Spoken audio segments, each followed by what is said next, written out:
നാട്ടിൽ ബസ്സിൽ പോകാൻ പേടിയാണ്. ഞാൻ പോകാറില്ല. സത്യം പറഞ്ഞാൽ പേടിച്ചിട്ടാണ്. ബസ് തിക്കും തിരക്കൊക്കെ ഉണ്ടാകുന്നത് സ്വാഭാവികമാണ്. ബസ്സിലാണെങ്കിൽ സ്ത്രീകൾക്കും പുരുഷന്മാർക്കും പ്രത്യേക സ്പേസ് അനുവദിച്ചിട്ടുമില്ല. അപ്പോൾ പിന്നെ തിരക്കിൽ മുട്ടിയുരുമാതെ പോകാൻ ഒരു നിവൃത്തിയുമില്ല. ഇന്നത്തെ കാലത്ത് ഒന്ന് മുട്ടിപ്പോയാൽ അത് വല്ല സ്ത്രീകളുടെയും മേലായിപ്പോയാൽ കഥ കഴിഞ്ഞു. അവരത് മൊബൈലിൽ പകർത്തി വൈറലാക്കാൻ ശ്രമിക്കും. ഈ ഒരു സാഹചര്യത്തിൽ അധികൃതരോട് എനിക്കുള്ളൊരു അഭ്യർത്ഥന, ബസ്സിൽ സ്ത്രീകൾക്ക് പ്രത്യേക സ്പേസ് അനുവദിക്കുക. ഒരു കാരണവശാലും പുരുഷന്മാർക്ക് അനുവദിച്ച സ്പേസിൽ സ്ത്രീകളെ കയറ്റാതിരിക്കുക എന്നാണ്. ട്രെയിനിൽ ഇപ്പോഴും ലേഡീസ് കമ്പാർട്ട്മെൻ്റ് ഉണ്ട്. പക്ഷേ അതെപ്പോഴും ഒഴിഞ്ഞു കിടക്കും. സ്ത്രീകളെല്ലാം കൂടി മിക്സഡ് കമ്പാർട്ട്മെൻറ്റിൽ വലിഞ്ഞു കയറുകയും ചെയ്യും. ബസ്സിലും അങ്ങനെ ആവരുത്. സ്ത്രീകളുടെ സ്പേസിൽ മാത്രം സ്ത്രീകളെ കയറ്റുക. പുരുഷന്മാരുടെ ഭാഗത്ത് പുരുഷന്മാരെ മാത്രം കയറ്റുക. ബസ്സിൻ്റെ നടുക്ക് ഒരു കമ്പിവേലി കെട്ടുക. കറുത്ത മറയിട്ട് സ്ത്രീകളുടെ ഭാഗം മറച്ചാൽ അതത്രയും നന്നായി. അല്ലെങ്കിൽ പിന്നെ ചുഴിഞ്ഞു നോക്കി എന്ന പീഡന പരാതിയും വന്നുകൂടായികയില്ല. കാരണം നാട്ടിലിപ്പോൾ എവിടെ നോക്കിയാലും പീഡനമാണ് എന്നാണ് പറയുന്നത്. ഇതൊക്കെ പറയാൻ കാരണം ദീപക് എന്ന യുവാവിൻ്റെ ആത്മഹത്യ എന്നെ ഞെട്ടിച്ചു കളഞ്ഞു. അതുകൊണ്ടാണ്. ആ ധാർമ്മിക രോഷം കൊണ്ട് പറഞ്ഞു പോകുന്നതാണ്. കണ്ണൂർ കോഴിക്കോട് റൂട്ടിൽ പോകുന്ന ബസ്സിൽ വെച്ച് ഈ യുവാവ് തന്നെ മുട്ടി ഉരുമി എന്നാണ് ഒരു വീഡിയോയിലൂടെ യുവതി പറയുന്നത്. എന്ന് മാത്രമല്ല, ശാരീരികമായി പീഡിപ്പിച്ചു എന്നും പറയുന്നു. ഞാൻ റിപ്പീറ്റ് അടിച്ച് വീണ്ടും വീണ്ടും ഈ വീഡിയോ കണ്ടു. അങ്ങനെയൊന്നുമില്ല.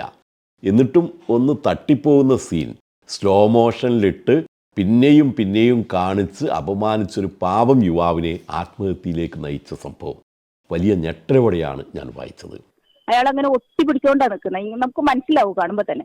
ഇതിൻ്റെ ഒറിജിനൽ വീഡിയോ എന്തായാലും പോലീസ് ചോദിക്കും. അപ്പോൾ ഇക്കാര്യത്തിൽ കൂടുതൽ വ്യക്തതയും ലഭിക്കും. ഈ യുവതി ദുബായിലാണത്രേ ജോലി ചെയ്യുന്നത്. കഷ്ടം. ഈ സ്ത്രീയൊക്കെ കൺസൾട്ടിങ് സൈക്കോളജിസ്റ്റാണ്, ജനപ്രതിനിധിയാണ് എന്നൊക്കെയാണ് പറയുന്നത്. ബഹു കഷ്ടം. ഇവരൊക്കെ സൈക്കോളജിസ്റ്റ് ആകുന്നത് തന്നെ നാണക്കേടാണ്. 4 പുസ്തകം വായിച്ച് മനഃപ്പാഠമാക്കി സൈക്കോളജിസ്റ്റുകളാകുന്ന ഇവരൊക്കെ നാട്ടിന് തന്നെ ആപത്താണ്, വിഷമാണ്. ഇവരെ ജനപ്രതിനിധിയാക്കിയ അരീക്കോട്ടെ ആ വാർഡിലെ നാട്ടുകാർക്ക് തന്നെ ഈ സ്ത്രീ ഇന്ന് ഒരപമാനമാണ്. ഇത് ഒറ്റപ്പെട്ട സംഭവമല്ല. ഇതിനു മുമ്പ് ഒരു പെൺകുട്ടി, അവൾ കരാട്ടെ പഠിച്ചിട്ടുണ്ട്. അത് 4 ആളെ കാണിക്കാൻ റോഡിലൂടെ പോകുമ്പോൾ വെറുതെ ഒന്ന് തിരിഞ്ഞു നോക്കിയ ചെറുപ്പക്കാരനെ അടിച്ചു വീഴ്ത്തി വീഡിയോ വൈറലാക്കി. ഹീറോയിസം കാണിച്ചത് ഞാൻ ഓർക്കുന്നു. അവിടെയുള്ള എൻ്റെ ഒരു സുഹൃത്ത് പറഞ്ഞത് അത് വെറും പബ്ലിസിറ്റി സ്റ്റണ്ടായിരുന്നു എന്നാണ്. അടികൊണ്ട ചെറുപ്പക്കാരൻ ആത്മഹത്യ ചെയ്യാത്തത് കൊണ്ട് ആരും അത് കാര്യമാക്കിയില്ല. പക്ഷേ അപമാനിതനായ ആ ചെറുപ്പക്കാരൻ്റെ മാനസികാവസ്ഥ, അയാൾ നേരിട്ട അപമാനത്തിന്, മാനസിക പീഡനത്തിന്, ട്രോമയ്ക്ക് ആരുത്തരം പറയും? പുരുഷന്മാർക്ക് അതൊന്നും ഇല്ല എന്നാണോ ഇവരൊക്കെ ധരിച്ചു വച്ചിരിക്കുന്നത്? അയാളൊരു സൈക്കോ ആയി, സ്ത്രീ വിരുദ്ധനായി മാറിയാൽ ആരാണ് അതിന് ഉത്തരവാദി? മാത്രമല്ല, പുരുഷന്മാർ ഏറെ ശ്രദ്ധിക്കേണ്ട മറ്റൊരു കാര്യമുണ്ട്. ഇന്ന് ചില സ്ത്രീകൾ കൊണ്ടുപിടിച്ച് മൊബൈൽ ഫോണുമായി ഇറങ്ങിയിട്ടുണ്ട്. വല്ല വിധത്തിലും ഒരു പീഡനക്കേസ് ഒത്തു കിട്ടാനാണ് ശ്രമം. എന്നാൽ പിന്നെ റീച്ചില്ലാത്ത ചാനലിന് ഒരൊറ്റ ദിവസം കൊണ്ട് റീച്ച് അങ്ങ് വാണം പോലെ കയറ്റാം. കമൻറ്റും ലൈക്കും കിട്ടി സബ്സ്ക്രൈബേഴ്സിനെയും ഉണ്ടാക്കാം. ഇത്തരം സ്ത്രീകൾ നമ്മുടെ യഥാർത്ഥ മഹിളകൾക്ക് തന്നെ നാളെ വലിയ വിപത്താണ് വരുത്തി വെക്കാനിരിക്കുന്നതെന്ന് മറ്റു സ്ത്രീകൾ ബോധവാന്മാരായിരിക്കണം. കാരണം സ്ത്രീകൾക്കിപ്പോൾ നിരവധി ആനുകൂല്യങ്ങൾ അനുവദിക്കപ്പെട്ടിട്ടുണ്ട്. ബസ്സിലും ട്രെയിനിലുമെല്ലാം പ്രത്യേക സീറ്റുകളുണ്ട്, സംവരണങ്ങളുണ്ട്. സ്ത്രീയും പുരുഷനും തുല്യമെങ്കിൽ പിന്നെ ഈ പ്രത്യേക ആനുകൂല്യങ്ങൾക്കൊന്നും യാതൊരു പ്രസക്തിയുമില്ല. ഞാനൊക്കെ സ്ത്രീകളെ ബഹുമാനിക്കുന്ന കൂട്ടത്തിലാണ്. എനിക്ക് അവരോട് വലിയ ആദരവുമാണ്. ബസ്സിലോ ട്രെയിനിലോ സ്ത്രീകളെ കണ്ടാൽ എപ്പോഴും സീറ്റ് ഒഴിഞ്ഞു കൊടുക്കാറുണ്ട്. ബർത്തിൽ എത്രയോ തവണ സ്ത്രീകൾ ആവശ്യപ്പെട്ടിട്ട് ഞാൻ എൻ്റെ ലോവർ ബർത്ത് ഒഴിഞ്ഞു കൊടുത്ത് അപ്പർ ബർത്തിലേക്ക് മാറിയിട്ടുണ്ട്. അപ്പർ ബർത്തിൽ കിടന്നാൽ സാധാരണ എനിക്ക് ഉറക്കം വരാറില്ല. എന്നാലും പാവം സ്ത്രീകളല്ലേ, അവർക്ക് അപ്പർ ബർത്തിലേക്ക് കയറാനൊക്കെ ബുദ്ധിമുട്ടാണല്ലോ എന്ന് കരുതിയാണ് മാറിക്കൊടുക്കുന്നത്. എന്നാൽ ഈ സ്ത്രീപക്ഷം പറയുന്ന ഒരു സ്ത്രീയും മറ്റൊരു സ്ത്രീക്ക് വേണ്ടി ഇങ്ങനെ മാറിക്കൊടുക്കുന്നത് ഞാൻ കണ്ടിട്ടില്ല. ഗർഭിണികൾക്ക് പോലും സീറ്റ് ഒഴിഞ്ഞു കൊടുക്കാതെ ഞെളിഞ്ഞിരിക്കുന്നവരെയാണ് ഞാൻ അധികവും കണ്ടിട്ടുള്ളത്. എന്നാൽ ഒരു ഗർഭിണിയെ കണ്ടാൽ സീറ്റ് ഒഴിഞ്ഞു കൊടുക്കാത്ത ഒരു പുരുഷനെയും ഞാൻ കണ്ടിട്ടില്ല. അങ്ങനെ വല്ലവരും ഉണ്ടെങ്കിൽ അവർ പുരുഷന്മാർക്ക് തന്നെ ചീത്തപ്പേരുണ്ടാക്കുന്ന മനുഷ്യപ്പറ്റില്ലാത്തവരാണെന്നേ ഞാൻ പറയൂ. ഇനി കുട്ടികളെ ഒക്കത്ത് വെച്ച് വരുന്ന സ്ത്രീകളെ കണ്ടാലും പുരുഷന്മാരാണ് അധികവും എഴുന്നേറ്റ് കൊടുക്കാറുള്ളത്.